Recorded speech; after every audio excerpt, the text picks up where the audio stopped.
Hi, my name is Christopher Dennison. I'm going to be doing a Lab 12 pass off. We're going to be seeing Maria Torres. She has acute pancreatitis, and she's been having abdominal distension and hypoactive bowels, and so she's been ordered to actually have an NG tube, and so that's what we're going to do.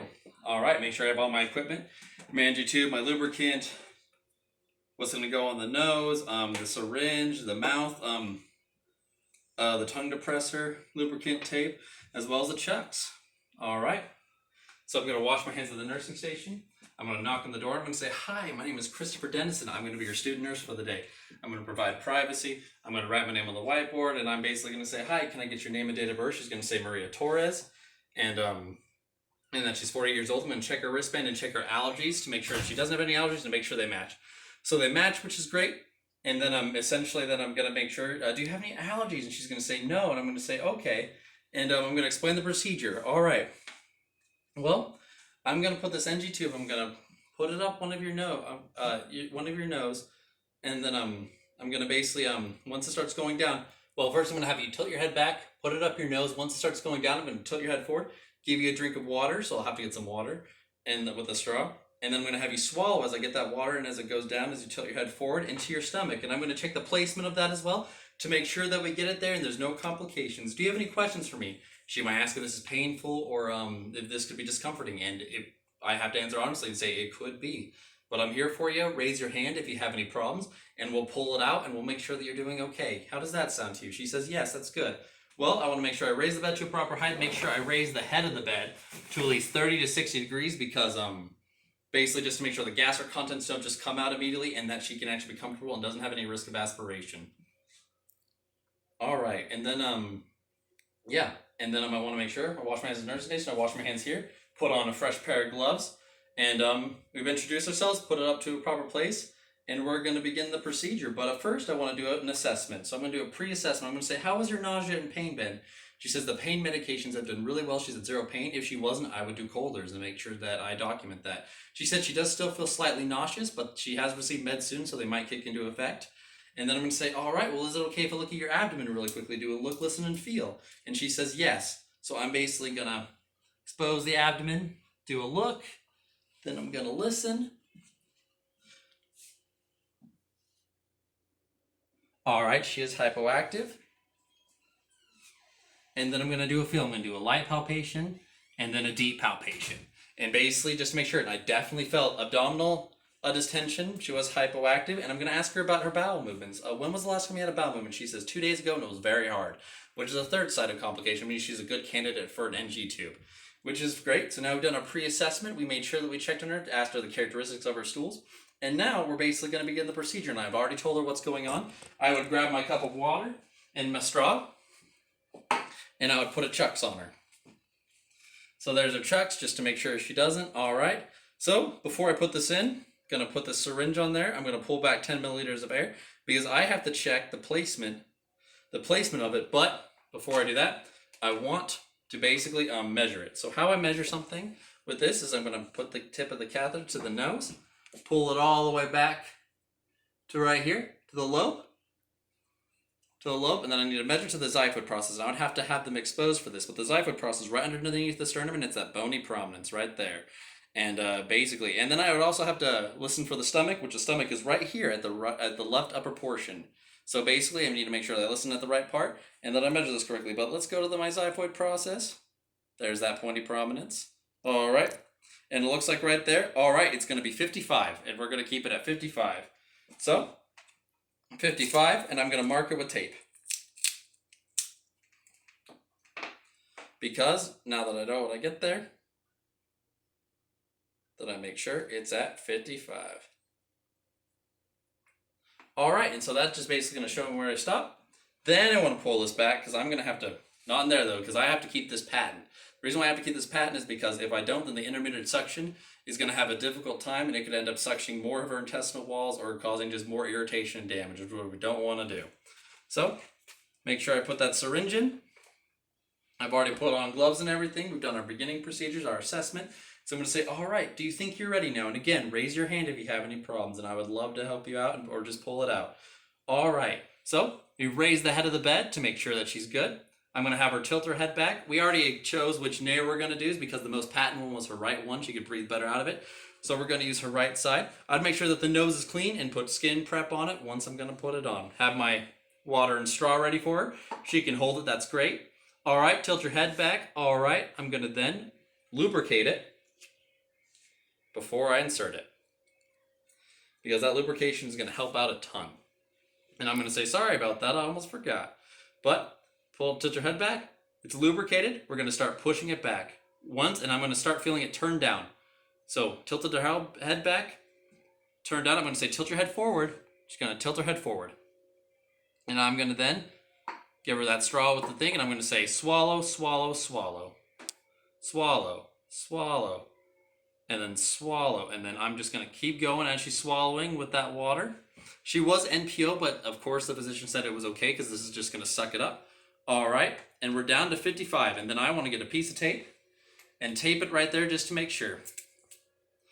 All right, and just to make sure that she's doing okay. Do I see any signs of respiratory distress? Do I see cyanosis? Do I see any signs that could cause a damage? And if there is, I'm just going to pull it out. There's no reason to keep it in there if she's going to be in distress and it's going to harm her. And so, but she seems to be okay. I'm asking her right now, do you feel okay? Do you feel discomfort? She said this is a new experience for her, but she said she thinks she's okay. And I'm going to say, well, that's great. Well, I'm going to check the placement right now. Make sure it's at 55 because that's what we measured. It's at 55, which is fantastic. All right. Then I need to make sure that I listen to the stomach, which is going to be right here on the on the left upper portion of her abdomen. All right. Push that air through, and I'm listening for a swish. Awesome, I heard the swish, but I know that swish can also be like a bowel sound. So I'm going to go for a second identifier, and I'm going to aspirate some contents as well. And so I aspirate some contents, and once I do that, I need to make sure that I cap this, or at least kink it. I'm going to just have it capped, and I'm going to basically have the aspirated contents. I'm going to put on a pH strip and make sure it's 1 to 4. If it's not 1 to 4, then I know I'm somewhere else. If it's 1 to 4, I know I'm in the gastric area, and that's good. So it's not in the lungs. It was 2.3. So it's in there. It's not in the lungs. She doesn't show any signs of respiratory distress. And yeah. And then I want to go make her check her mouth with a tongue depressor and make sure that's not mottled or kinked in there. And so it looks like it's gone in straight, which is really good. And great. So now that we've done all that, we can then apply our skin prep. All right, this is still capped. All right, I'm going to apply some skin prep right up here. Basically, put this on. Open it up. Make sure it still reads 55 because that's what we measured. Great. I would also peel it back because I know it's supposed to stick. All right, skin prep on the cheek. Once I skin prep on the cheek, gonna make sure that we put it right there. I want to put it to her gown. I'm basically gonna have a safety pin along with some tape.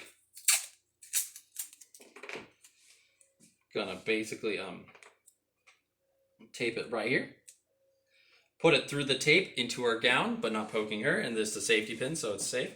All right, then I'm gonna remove the cap, put it into suction, and then I'm gonna turn the suction on to low intermediate because low intermittent.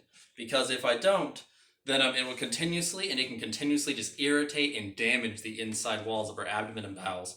And so we don't want to do that. We want to basically have it suck what's in there and then basically just let go so it doesn't continuously suck and damage what's ever in there. And I've checked it with 2 identifiers, with the aspiration as well as the swish. And yeah, we pre-assessed her. Now I have to do my post-assessment. Is this helping with your nausea and vomiting? Is this helping at all? She says, well, I think it is. I don't feel nauseous anymore, but like she's kind of maybe from the shock of like having this happen or something. And I'm going to say, okay, well, that's all right. I'm gonna have to document that she was slightly shocked and basically just make sure. I'm going to say, is it okay if I look at your abdomen? She's going to say yes, and I'm going to do another look, listen, feel. So look, it looks rounded. Going to listen. All right, she's still hypoactive. All right. And then I'm going to do a light and deep palpation. All right, and it looks like there is still abdominal distension, which is okay because that was expected, but we want to be thorough with our thing. All right. All right, and it's hooked up. It's on low intermittent, and then I'm going to actually begin my ending procedures. I'll clean up all my equipment, the lubricant that I use, the tongue depressor, this, that, and then we'll keep that. And then I want to make sure that I have an emesis basin And during the procedure, I wanted to make sure that she has an emesis basin as well as tissues right there, just to make sure if she was going to throw up or if anything was going to happen, she could then throw up in there. And basically just make sure that everything would be okay. So I would want to make sure I had the emesis basin as well as that, because if anything came up or anything, she could just use that. And the tissues that are there just to make sure that she's fine. And so great. And I would even leave them in the room. I would probably just say, hey, here's still the emesis basin. It's close by, maybe on her overbed, just to make sure that she still has it. Because what if she feels nauseous in the after maybe? Because this could also cause. And every 2 hours, I want to basically check on her for abdominal distension as well as nausea and vomiting, just to make sure that it's working. I also want to promote oral care and basically educate her not to tug or pull on it. And basically, if she has any problems with it, call for help before playing with it, because that can irritate the insides of her and basically just essentially make problems worse. And so I needed to make sure I do education. But I'm going to lower it to the lowest setting, keep the head of the bed up though, because it would be bad if I put it down, because those gastric contents can leak out. And then make sure that I wash my hands, gather my equipment, make sure she has her call light, make sure that she has her overbed with anything that she wants right there. She's NPO, so she probably won't have water. And then, and then just make sure that she's in a comfortable position and that she feels safe. All right. But then 2 days later, so we're going to come back, and 2 days later, the doctor's going to say, hey, guess what? She's asymptomatic now. And so guess what? We can actually take out the NG tube, and I would like you to do it. And so it's going to be my job. I want to make sure I have an emesis basin, just like last time. I want to make sure I have my chuck right here. I want to make sure I have my syringe with sterile water inside of it, or maybe just have sterile water next to it so I can just draw it up, and then have some adhesive remover, and then basically just make sure that we get this done well. And awesome. So I'm gonna go knock. She's gonna allow me in. I'm gonna say, hi, my name is Christopher Dennis. I'm gonna be your student nurse for today. I'm gonna write my name on the whiteboard and provide privacy. And then I'm gonna say, all right, well, how have you been feeling? Oh wait, I'm gonna explain the procedure. And I'm gonna say, well, I'm gonna be removing your NG tube now. How have you been doing though? Have you had any nausea or vomiting? Do you feel better now? She says, I don't feel any of that. I feel very good. And I'm going to say, well, that's great. How's your bowel movements been? She said she just had one 2 hours ago and it looked normal and she had no issues with it, which is fantastic. So she's showing good signs. Is it okay if I look at your abdomen really quickly? And she says, yes. And I'm going to do another look, listen, and feel. So I'm going to look. It's still rounded. Then I'm going to listen.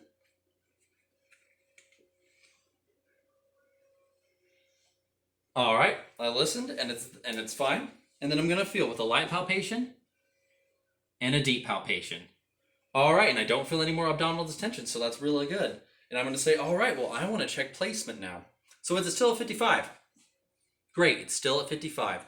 Is it still in place? Well, I'm gonna turn off the intermittent suction, discontinue it, disconnect it, kink it, and I'm gonna have my not sterile water.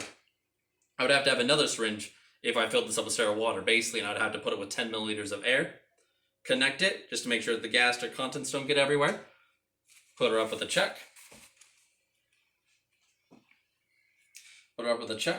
and then basically make sure that I listen to make sure that I know that I'm in the right place still, because we checked the measurement, listen for that stomach right here on the left upper portion of the abdomen.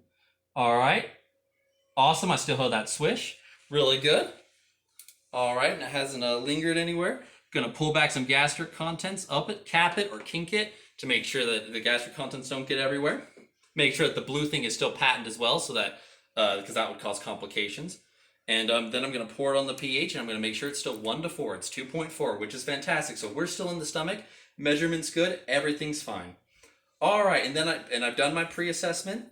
And she is asymptomatic. We've done the look, listen, and feel. We asked about her stool. She said she had it 2 hours ago.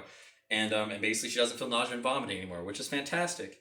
All right. So we checked. And then here we go.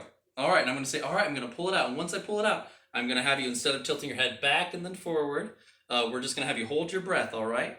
And do you feel, yeah. And if you have any questions, don't forget just to raise your hand and we'll get this through. Okay. She says, good. So we disconnected it. The suction's turned off. It's capped. This is here to catch it. All right, I'm going to have adhesive off, remover. I'm going to basically remove it here. Well, you can remove the tape here, just attach with the clothespin, so that's not too bad. Have adhesive off right here. Awesome. Oh, and then we might do something that's called a trial. So before I remove this part, we might do something like a trial. And a trial would mean that I turn off the suction while it's still there. And essentially, while I turn off the suction while it's still there, we basically assess them and make sure that it's worked and that they're not going to have any issues when we turn it off. And that could last for 2 hours. And every 2 hours, again, we want to do oral care. We want to check to make sure about the abdominal distension, vomiting, and nausea, just to make sure that she's doing good. And every shift, every 8 hours, we want to make sure we check placement, which is why I just did that. But before I remove it, I need to also flush it. So we have it right here. So I did the adhesive just on the cheek, but we're going to have it right here. And worst case, I can put it back on the cheek, but I'm going to have to do it now. I'm going to have the sterile water. I'm going to pull it up to 20 milliliters. I'm going to put the cap off that I put on, and I'm going to apply it. All right, recap it, pull up 20 milliliters of air, uncap it. All right, and I put in the air. All right, and so basically what that was for was basically just making sure that that they don't aspirate anything as we pull it up through, and just making sure that it's all clear and unclogged. All right. And I would add those on the intake and outputs as well. All right, so now that I know that I checked the placement, made sure 2 identifiers, and I flushed it, now I can essentially remove it. I put the adhesive remover right here. All right, unclamp from the tube. All right, and I'm holding the tube right there because I'm going to say, hey, I'm going to pull it out now, and basically, I want you to hold your breath while I pull it out, okay?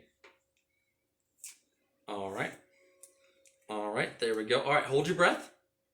And I'm going to pull it out steadily but briskly. She's holding her breath. All right, you can breathe now. It's going to fall right into the chuck. I'm going to then fold it up in the chuck, and I'm just going to remove it because it's no longer useful because it's already been used. And I'm going to make sure again that they're okay. I'm going to basically, I might remove my gloves, do hand sanitizer, put on a new pair of gloves if they got soiled. And I'm going to say, okay, how are you feeling now? Are you feeling a lot better? And this might have been after the trial, but and she's going to say, yeah, that feels great to have it out. And essentially, yeah, she's very ecstatic, actually. And I'm going to basically do another post-assessment. And I'm going to say, okay, do you feel any nausea and vomiting? She says, no. I'm going to say, can I check your abdomen? She says, yes. I'm going to look, listen, and feel. I'm going to look. All right, then I'm going to listen.